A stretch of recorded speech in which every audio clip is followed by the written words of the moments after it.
A cidade de Belém, na década de 1928, era uma cidade que não tinha assim, grandes proporções. Mas ela tinha um passado muito importante, porque no tempo da borracha, houve realmente um incremento muito grande de vendas de borracha e grandes fortunas se criaram. E a maioria das famílias mandava os seus filhos estudar na Europa. E se criou então aqui costumes puramente europeus. E a partir daí a cidade foi crescendo. E foi justamente nessa época do fastígio da borracha que nós tivemos os grandes empreendimentos imobiliários realizados aqui. Teatro da Paz, Palácio do Governo, todas essas obras monumentais da arquitetura paraense foram feitas naquela época graças ao fastígio da borracha. Então, na minha infância, eu e os meus colegas que moravam aqui nessa rua, brincávamos aqui como se fosse o nosso playground. E o nosso divertimento era todo aqui.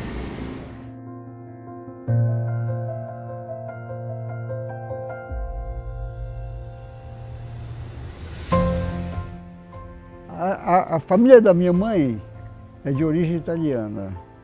A família do meu pai é de origem portuguesa. Dos portugueses eu herdei o amor pela literatura. E dos italianos pelas belas artes, pelo desenho, pela arte, pela arquitetura. Então isso somado fez com que a partir daí, na evolução da vida, eu fosse trilhando paralelamente literatura, arte, literatura, arte. E toda a minha vida foi desenvolvida em cima desses dois pedestais, da literatura e da arte. Meu pai, todo sábado, frequentava a livraria Martins. E meu pai nos levava, eu e meu irmão, que tínhamos 8, 10 anos de idade. Na livraria Martins, eu já me inscrevi lá para pedir livros e revistas estrangeiras e tudo mais. Aí eu assinei L'Architecture d'Aujourd'hui, que era a melhor revista de arquitetura do mundo, francesa. E aí eu fiz a assinatura. E a partir daí, com 10 anos, todo mês chegava o último número da revista L'Architecture d'Aujourd'hui. Eu tomava conhecimento da arquitetura mundial. Tudo que era lançado em termos de novidade, tudo, a revista era fantástica. Eu agradeço a Deus todos os dias de que eu tive um pai liberal, que não me obrigou a seguir nada, a trilhar nada que não fosse aquilo que eu desejasse na minha vida. Quando eu cheguei na idade de fazer o vestibular, eu fui procurar meu pai e conversei com ele. Disse, meu pai, eu estou na hora de fazer o vestibular, mas eu não quero tomar nenhuma atitude sem antes lhe consultar, para que você possa me orientar qual será realmente, na sua opinião, o destino que eu devo tomar. E ele me disse assim, olha, eu sei que você pensa que eu vou dizer que é fazer a advocacia, mas eu sei que você quer ser arquiteto. Então não vou lhe contrariar o seu desejo natural, a sua disposição natural de fazer arquitetura. Agora, eu só vou lhe dizer uma coisa aqui, eu quero lhe alertar que em Belém do Pará não existe escola de arquitetura. Aí eu fiquei já pensando como é que ia terminar essa história, né? E aí ele me disse, eu tenho uma solução. Eu disse, qual é? Você vai fazer engenharia civil, que tem o curso de engenharia em Belém, e depois de concluído engenharia, você aguarda, porque não vai demorar muito, vamos criar o curso de arquitetura. Aí você faz arquitetura e vai atender aquilo que você deseja para a sua vida, que é ser arquiteto. E eu digo, fechado, fechado. Então eu fiz a engenharia, fiz o vestibular, passei em primeiro lugar no vestibular. Fiz todo o curso em primeiro lugar. E depois de formado, fui exercer a profissão. Comecei a construir, mas sempre os livros, as revistas, tudo que eu comprava era de arquitetura, não era de engenharia. Então, com isso, eu fui consolidando realmente uma capacidade de conhecimentos de arquitetura muito grande.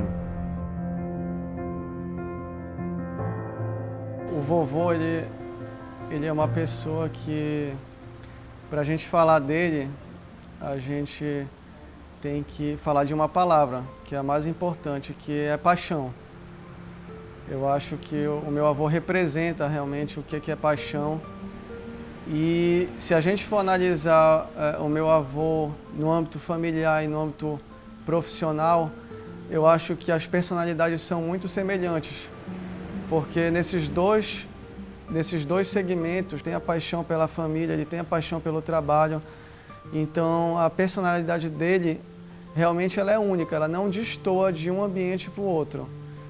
Durante a minha infância ele foi um avô extremamente presente, não só para mim, mas como para minha irmã. E eu lembro de acompanhar no estúdio de arte que ele tem aqui no 2º andar, que ele montou, que é uma das inúmeras vertentes dele como artista, né, que é o pintor, que é uma das que eu mais gosto, porque os quadros dele são realmente muito fantásticos, muito bonitos. E outra questão é a didática dele, que é algo que eu nunca vi na minha vida, eu acho que eu nunca vou ver, porque ele é um professor nato. Eu acho que ele já nasceu sabendo explicar, e é algo que ele faz com muita facilidade, que ele ama também, né?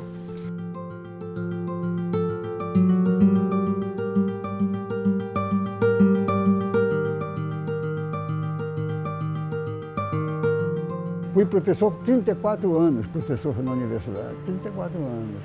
E uma das coisas que eu dizia sempre na aula inaugural era isso: olha, vocês têm que procurar saber o motivo que vai lhe levar a fazer uma determinada ação. Porque tudo na vida é um fenômeno. E todo fenômeno tem uma causa e um efeito. Se você conhecer a causa do fenômeno, você chega automaticamente, diretamente ao efeito. E aí você tem o conhecimento no seu cérebro. Agora, se você vai ficar lendo a apostila e decorando coisas, você nunca vai saber por que aquilo existe, por que se faz assim.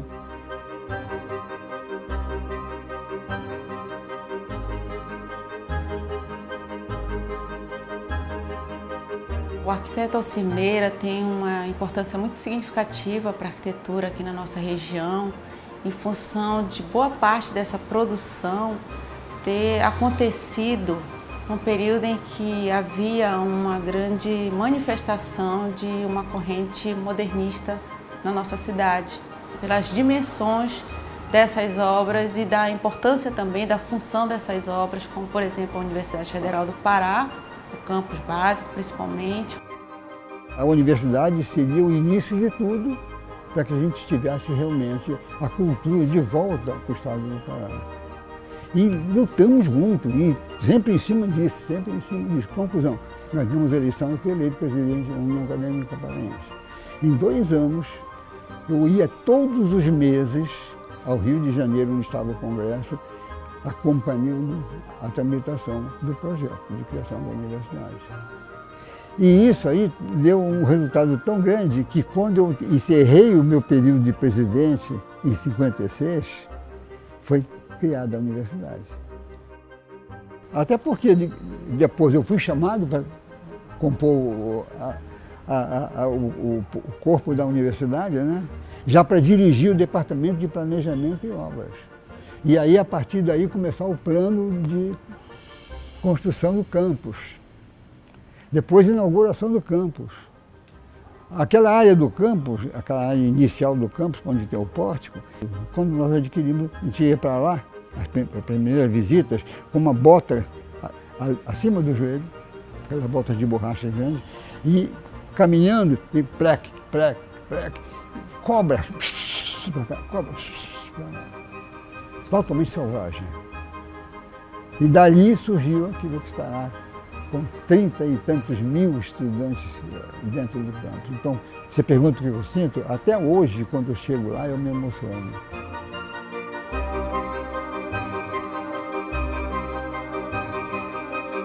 A arquitetura ela tem muito dessa preocupação em se adaptar à região em que ela é inserida. Isso a gente percebe de uma forma bem clara na obra dele, pela questão até da adaptação à orientação solar, e não só isso, que é interessante também, é pelo próprio contexto, né? Pelo próprio entorno.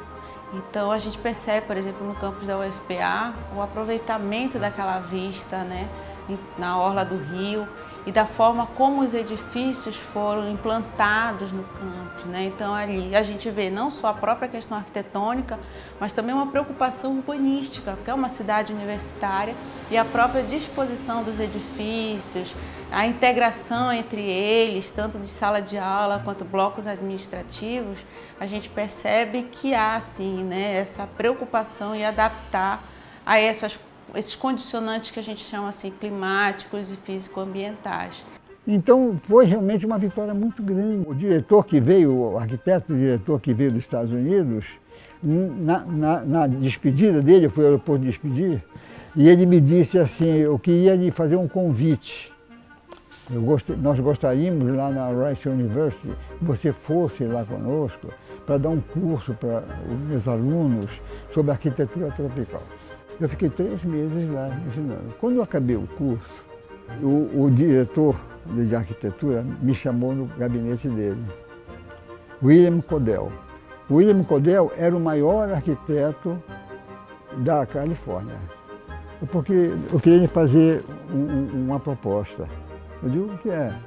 Nós queríamos que você ficasse aqui lecionando com a gente. Agora, o que é que você diz? Eu digo, olha, eu não digo nada, eu vou consultar minha mulher, porque minha mulher estava lá comigo, que está no hotel, e vou conversar com ela, só posso lhe dar essa resposta 24 horas depois.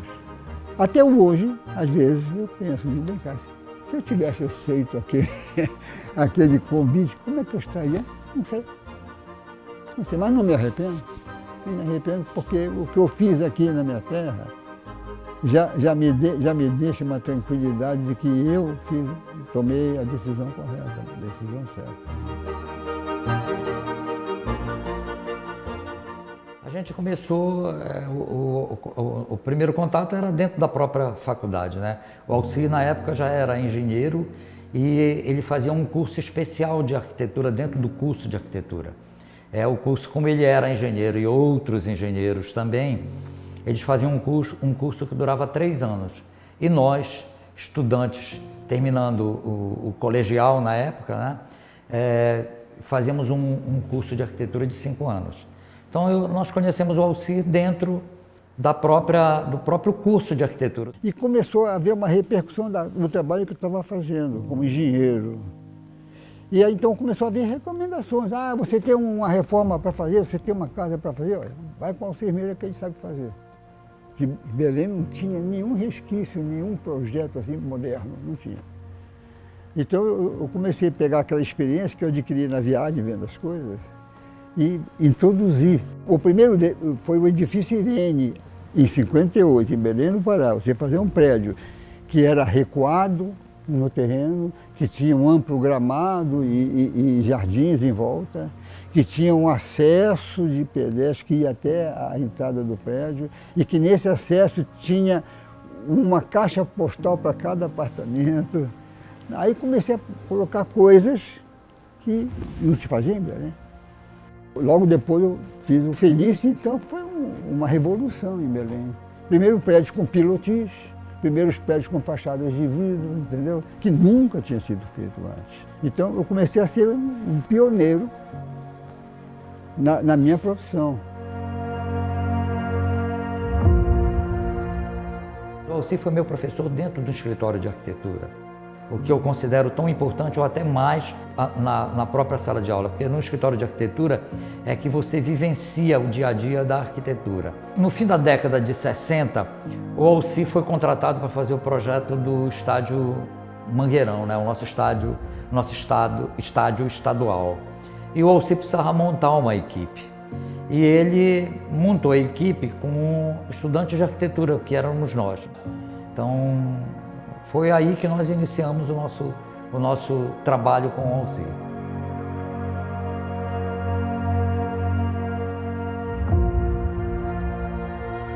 E nós conversamos. Então, a primeira pergunta do Alacide é: quantos estádios você já projetou? Eu disse: nenhum. Estádio eu nunca fiz. Fiz estádios pequenos, mas estádio grande nunca fiz.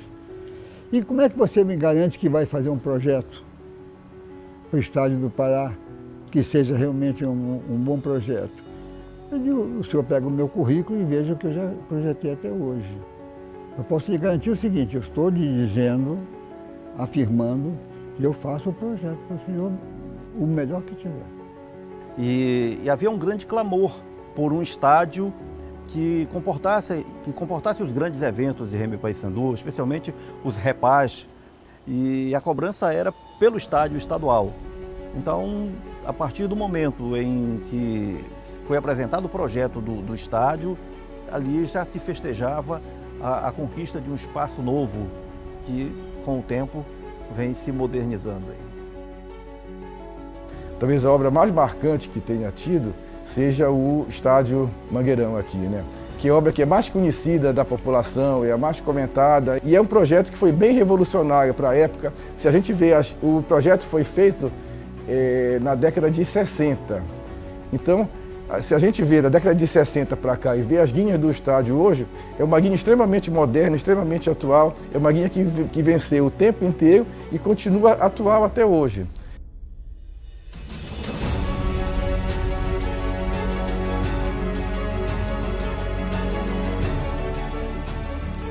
A arquitetura, para mim, eu acho que é uma questão de genética, porque quando a gente nasce, já traz nas veias, no sangue, daquilo que a gente vai realmente se dedicar. Eu construí minha vida em cima da arquitetura e da literatura, em ambas.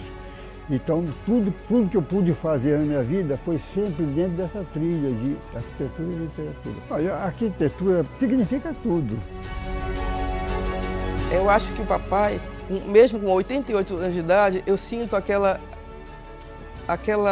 sensação, aquele sentimento de estar sempre querendo aprender, sempre se desafiando, entendeu? Em cada projeto, até na vida mesmo, né?